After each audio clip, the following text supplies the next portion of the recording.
ഇന്ന് ഞാൻ ആഗോലി ബിരിയാണി ഉണ്ടാക്കുന്നത്. അതിന് കുറച്ച് ആഗോലി ഇങ്ങനെ തലേന്ന് ഇന്നലെ അത് മഞ്ഞൾ മുളകും ഉപ്പിട്ടിട്ട് നല്ലോണം തേച്ച് വെച്ചത്. എന്നിട്ട് രാത്രി ഫ്രിഡ്ജിൽ വെച്ചിട്ട് പിറ്റേ ദിവസം രാവിലെ എടുത്താൽ മതി. അപ്പം അങ്ങനെ ആക്കി വെച്ചതായത്. ഇതിനി ആദ്യം ഒന്ന് പൊരിച്ചെടുക്കാം. പൊരിച്ചെടുക്കാന്ന് പറഞ്ഞാൽ ഡീപ്പായിട്ട് പൊരിക്കേണ്ട, ഒന്ന് ഒരു ഷാലോ ഫ്രൈ ആയാൽ മതി. അപ്പോൾ കുറച്ച് വെളിച്ചെണ്ണ ഒഴിക്കുന്നുണ്ട്.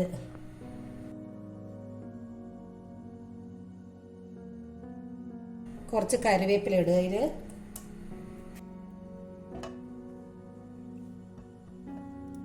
ഇതിൻ്റെ അകത്തേക്ക് ഇങ്ങനെ ആവോലി വെച്ച് കൊടുക്കുക.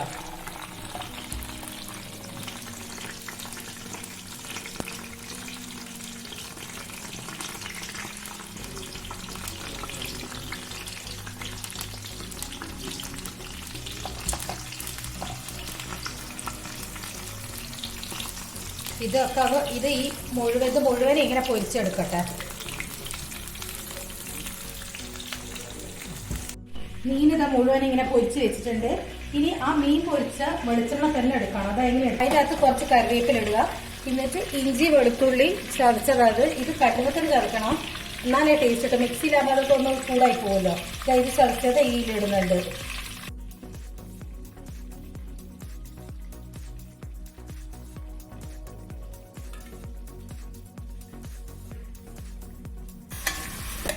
ഇതൊന്ന് ചെറുങ്ങനെ മൂക്കട്ടെ. ഇതിൻ്റെ ഒരു മണം മാറാനുണ്ട്. ആ മണം മാറിയിട്ട് കഴിഞ്ഞിട്ടാ വലിയ ഉള്ളി ഇടാൻ പറ്റുള്ളൂ.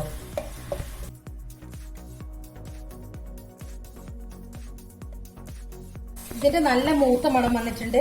ഇനി പച്ചമുളക് ഇടുക. ഈ പച്ചമുളകിന്റെ എരിവ് തന്നെയാണ് ഉണ്ടാവുക. അതുകൊണ്ട് എന്താ വെച്ചാൽ കൂടുതൽ പച്ചമുളക് ഇടാം. മുളക് പൊടി ഇടൂല. ആ മീൻ പൊരിക്കുന്നതിന് മുളക് പൊടിയേ ഉണ്ടാവുള്ളൂ. അപ്പൊ കുറച്ച് കൂടുതൽ മുളക് ഇട്ടിട്ടുണ്ട്. അതൊക്കെ അവരവരെ എരിവിനനുസരിച്ച് ഇട്ടാൽ മതി. പക്ഷെ മീനിന്റെ ബിരിയാണി നമുക്ക് കുറച്ച് എരിവ് വേണമല്ലോ. ഇനി ഇതിലേക്ക് വലിയ ഉള്ളി ഇടുക.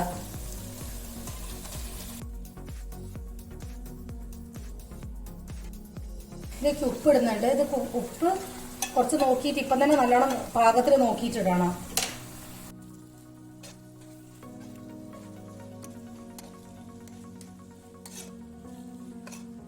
കുറച്ച് മഞ്ഞൾപ്പൊടി ഇടുക.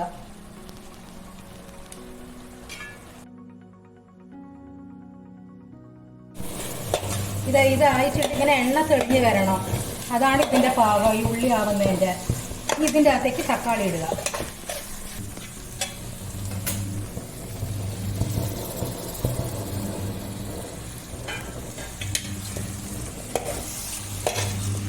ഈ തക്കാളിയും കൂടി ഒന്നുകൂടി ആവട്ടെ. അതുവരെക്കും നല്ല ചെറിയ ഫ്ലെയിമിലായിക്കോട്ടെ.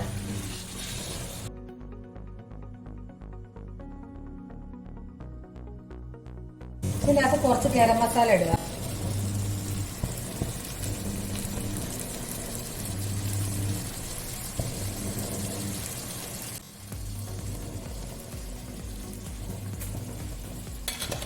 നല്ലോണം ഇളക്കിയിട്ട് കുറച്ച് നേരം മൂടി വെക്കാം.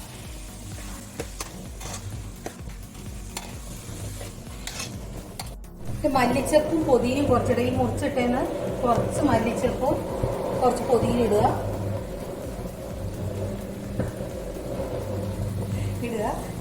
ഇട്ടിട്ട് നല്ല മൂടി വെച്ചിട്ട് ഇതൊന്ന് സെറ്റ് ആയിക്കോട്ടെ.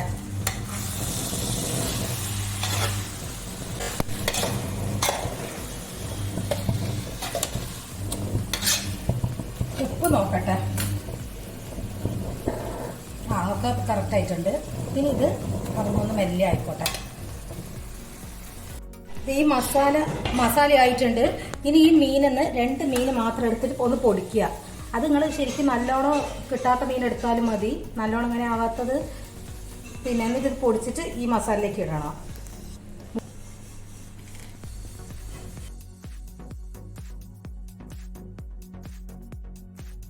ഇതാ ഇങ്ങനെ നല്ലോണം പൊടിക്കണം. എന്നിട്ട് ഈ മസാലയിലേക്ക് ഇടുക. എന്നിട്ട് നല്ലോണം മിക്സ് ആക്കുക.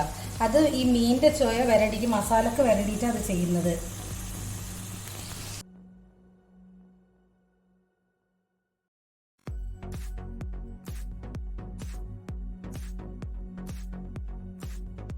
ഈ മസാലേന്റെ അകത്ത് കുറച്ച് മാറ്റി വെക്കുക.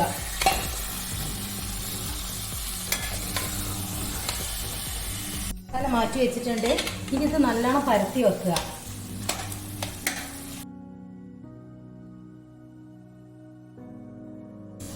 ഈ മീനൊക്കെ എടുത്ത് വെക്കുക.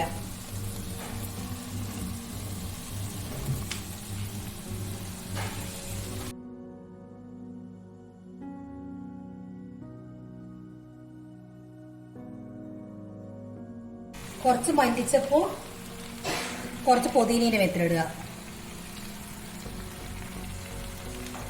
നേരത്തെ എടുത്ത് വെച്ച ഈ ഉള്ളി അതിന്റെ മേത്തിലേക്ക് ഇടുക.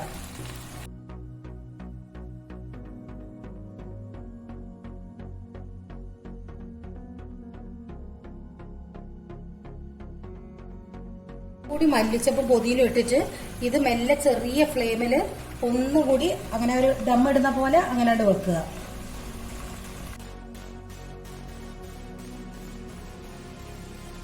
കുറച്ച് ഗരം മസാല ഇതിന്റെ മേത്തിലിടുന്നുണ്ട്.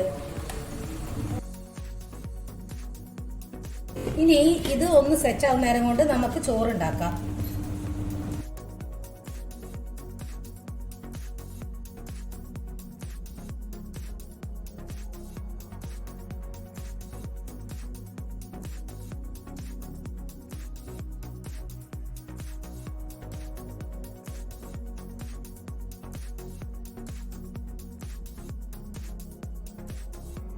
ഇതിനി ദം ഇടുന്നത് അതിന് കുറച്ച് മസാലയും ഒരു 3-4 കഷ്ണം മീൻ ഇട്ടിട്ട് 3-4 മീൻ ഇട്ടിട്ടുണ്ട്.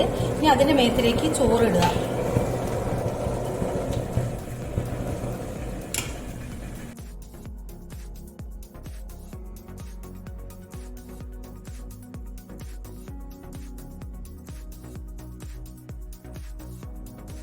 ഇനി കുറച്ച് നെയ്യ് ഒഴിക്കുക.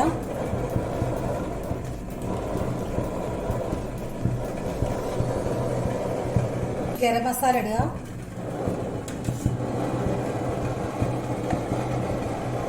കുറച്ച് പുതിനയും കുറച്ച് മല്ലിച്ചപ്പ് ഇടുക. ഇനി അടുത്ത ലെയർ മീൻ വെക്കുക.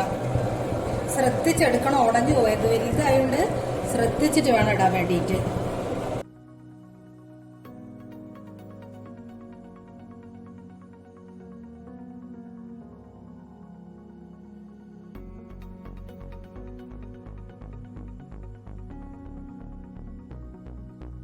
ഇനി കുറച്ച് ചോറിടുക.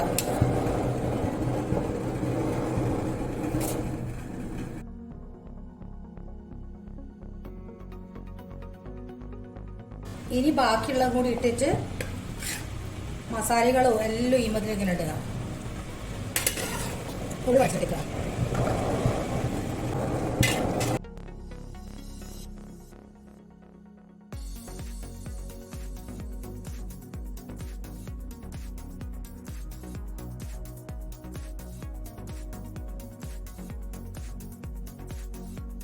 ഇതിൽ കുറേ മല്ലിച്ചപ്പും പൊതിനും അതിന്റെ ടേസ്റ്റ്. അപ്പൊ എത്രയും ഇടുന്ന വെച്ചാൽ അത്രയും നല്ലതാ. പിന്നെ നല്ല ഹെൽത്തിയും അല്ലേ. നെയ്യ് ഒഴിക്കുക.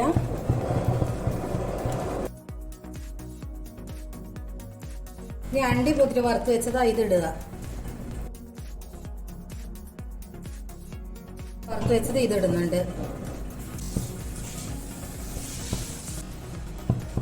ഇത് കുറച്ചു നേരം മൂടിയിട്ട് അങ്ങനെ വെക്കുക. ഇങ്ങനെ ഒരു 20 മിനിറ്റ് ഇങ്ങനെ വെക്കാം. ചെറിയ ഫ്ലെയിമിൽ വെക്കണം. ഞാനിതൊരു കല്ലുപ്പിൽ പഴയ ദോശക്കല്ല് വില വെച്ചിട്ടുള്ളത്. ഇനി 20 മിനിറ്റ് കഴിഞ്ഞാൽ ഓഫാക്കുക. ഇതുപോലെ എല്ലാവരും ഒന്ന് ഉണ്ടാക്കി നോക്കുക. ഇഷ്ടപ്പെട്ട ലൈക്ക് ചെയ്യുക, കമന്റ് ചെയ്യുക, ഒന്ന് സബ്സ്ക്രൈബ് ചെയ്യുക.